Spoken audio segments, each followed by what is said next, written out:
Today, I bring you news of another awesome discovery from the ancient world, found encased in amber from 100 million year old deposits in Myanmar.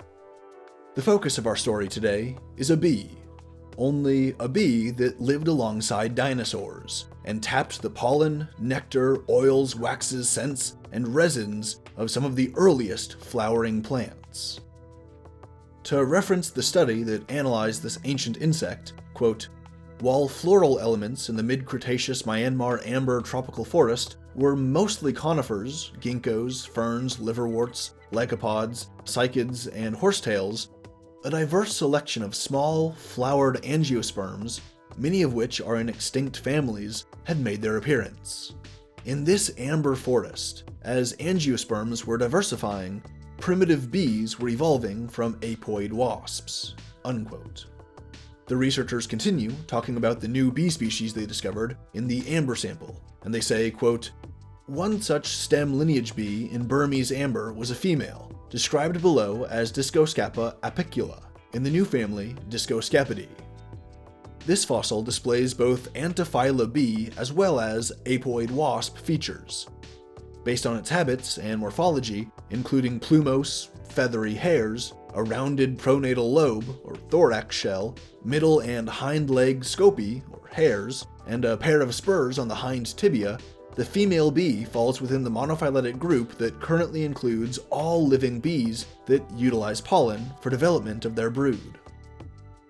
Along with these bee characteristics are narrow hind bassotarsi, low-placed antennal sockets, and wing venation patterns that are characteristic of apoid wasps. A unique diagnostic character of the new genus not found in either apoid wasps or bees is a bifurcated antennal scapi.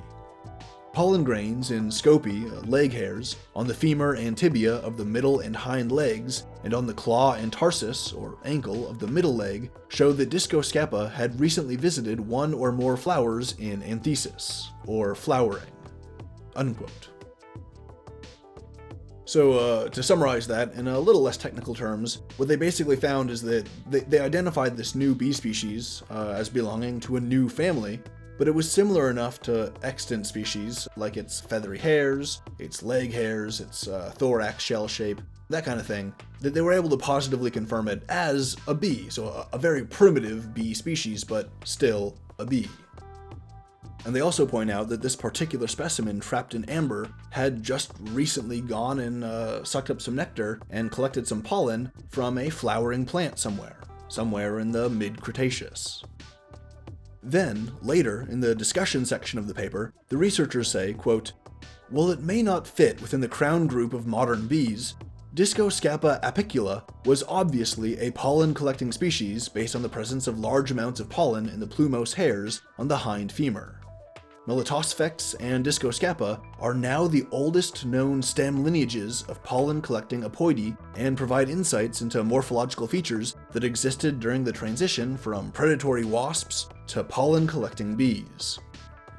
The small size of Discoscapa and Melitosphex place them among the so-called minute bees, which are well adapted for visiting correspondingly small flowers, since large bees have difficulty obtaining nectar and pollen from small, solitary flowers.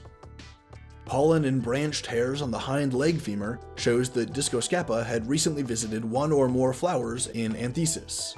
Pollen grains attached to the mid-leg tarsi and claws could have arrived there when the bee was visiting the flowers or was cleaning its dorsum, since many bees are known to clean their backs with their middle legs, unquote.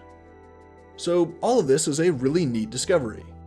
It's an ancient 100 million year old bee ancestor that might be one of the earliest pollinating bees that ever evolved, forming a symbiotic relationship with some of the smallest, earliest flowers. As the lineage originated in Gondwana and northern Australia, this bee that was encased in amber in Myanmar would have been one of the earliest divergences in the history of pollinating bees. I love how these little drops of amber are like time capsules to the Cretaceous, and every single one seems to have something of interest that gives us an insight into this ancient primeval world.